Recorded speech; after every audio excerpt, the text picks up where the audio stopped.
Assalamualaikum warahmatullahi wabarakatuh.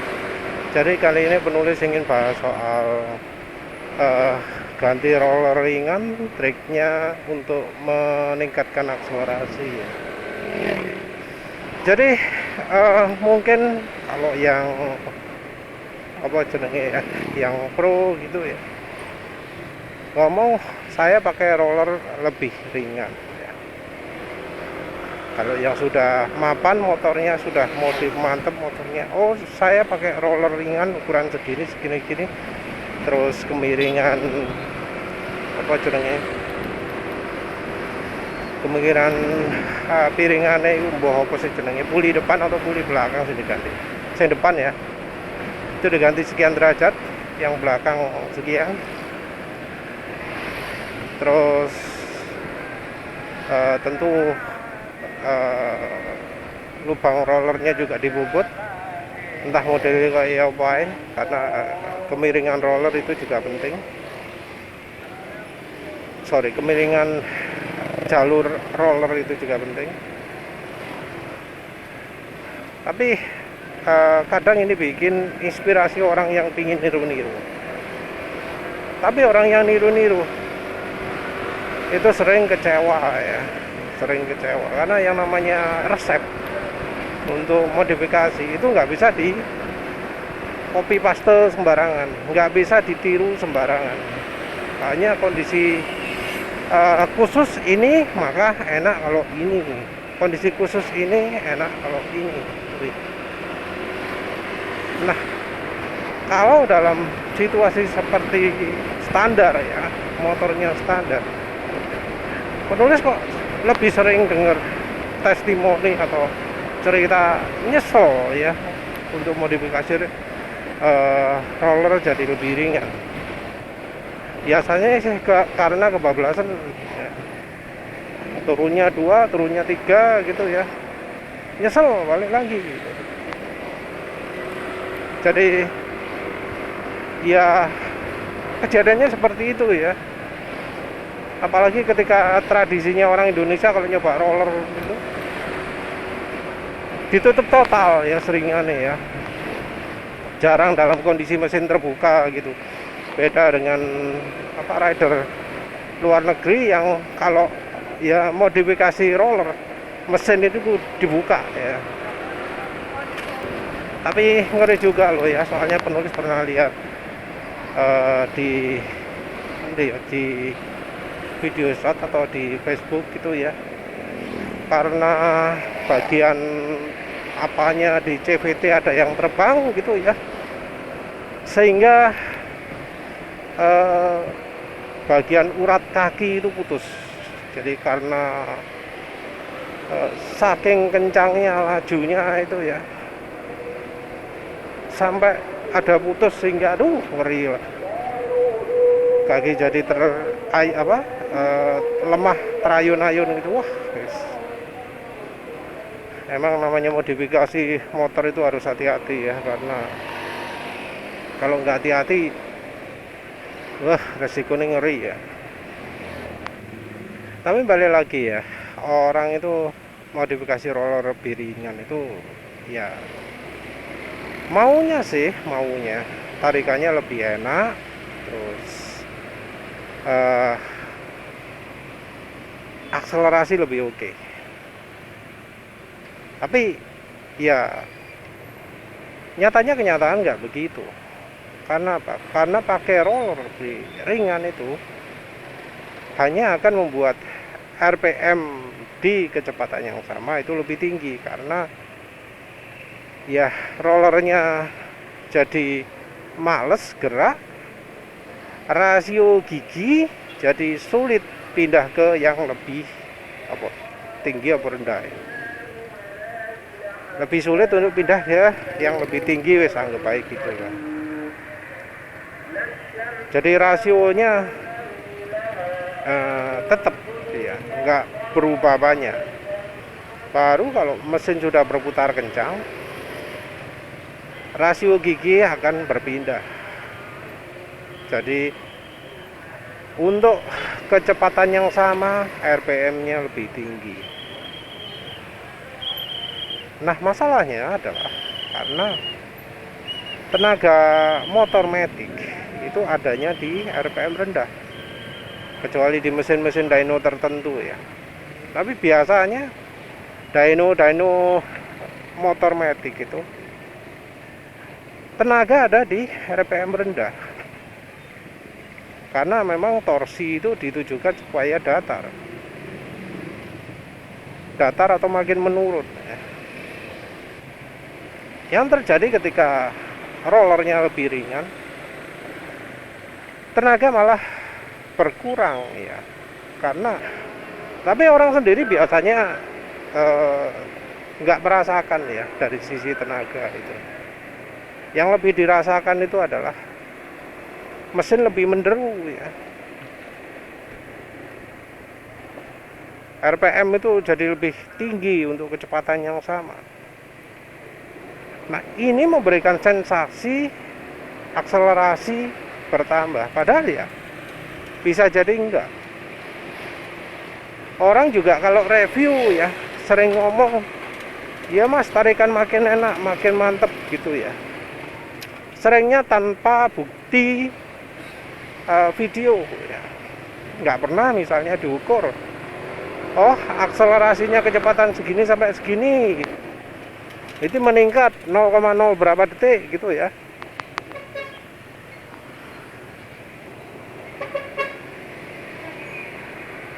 Tapi yang sering terjadi adalah mantap,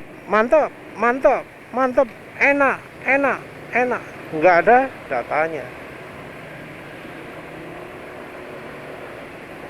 Padahal yang namanya akselerasi ya, kalau soal feeling itu mudah sekali tertipu.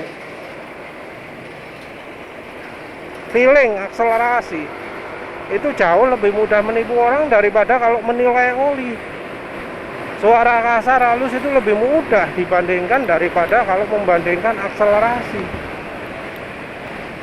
Entah mengapa ya, kalau akselerasi macam-macam gitu orang kok pakai feeling aja percaya. Padahal penulis sebagai ya pengembang alat untuk menambah performa itu sering merasa salah, sering tahu bahwa oh ternyata feelingnya salah gitu ya. Taunya salah bagaimana? Ya ketika diuji coba beneran 0-100, uji coba beneran top speed, ketika melakukan 0-100 ketahuan motor itu memang tambah kencang atau makin pelan. Kadang merasa wah tarikan mantap, begitu dijalankan 0-100 nggak mantap ya, karena ukurannya cuma mantap gitu ya, orang jadi ya sebenarnya ketipu, rasa netok mantap, padahal ketika ganti roller lebih ringan itu nggak bikin akselerasi terjadi lebih cepat. Dan kemarin lah ya, kalau nggak salah penulis lihat buktinya, karena penulis kemarin ketemu NMAX juga sudah knalpot racing, sudah jelas itu rollernya lebih ringan, karena di kecepatan yang sama itu motor sudah sangat meraung sekali gitu ya. Jadi ya dilema ya, karena ringnya dapat oli yang bagus tapi dapat palsu, dan perlindungan oli palsunya juga nggak begitu bagus ya. Ya repot kan kalau misalnya seperti itu.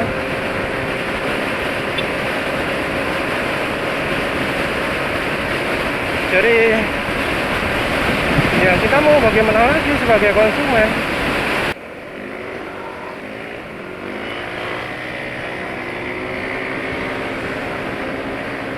Ya kita sebagai konsumen bingung lah.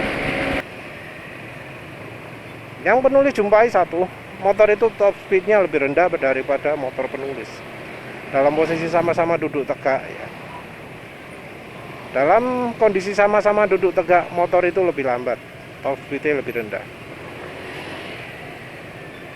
Terus Akselerasi juga setelah kecepatan 80, jadi mulai 90-an ke atas, motor tersebut jelas lambat ya.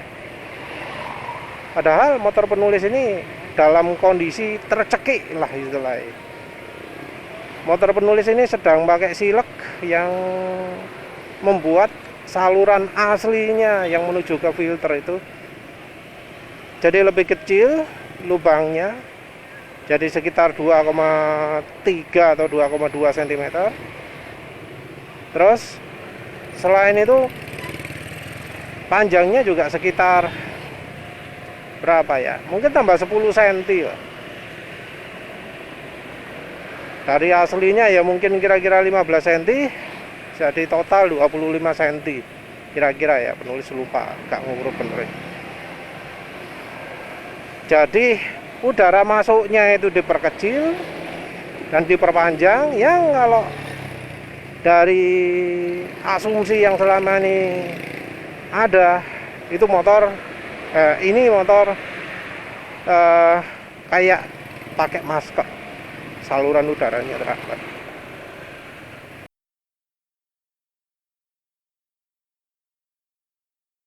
Dalam kondisi saluran terhambat begitu, motor penulis bisa lebih kencang, akselerasi bisa lebih cepat.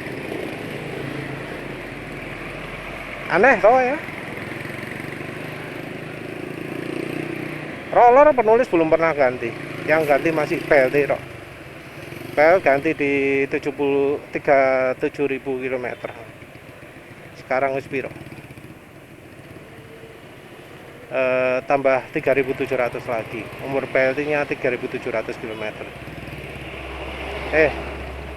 370 km. Piro sih? Babas.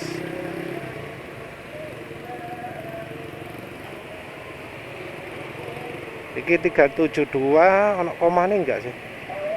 Yes.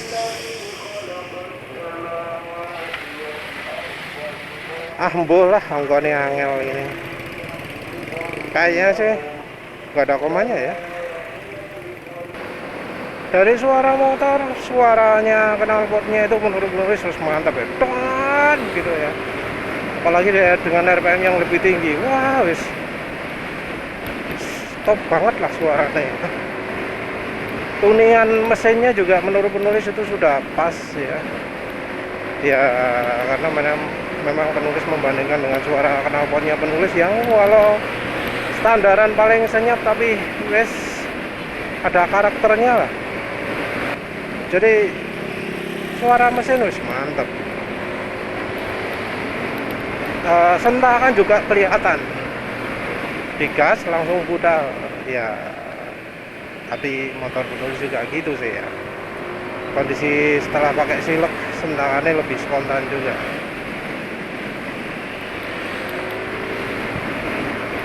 Tapi ya menurut penulis motor itu wes tuningnya genah lah, nggak kayak motor pakai knalpot racing yang lain yang ya sampai ketinggalan jauh.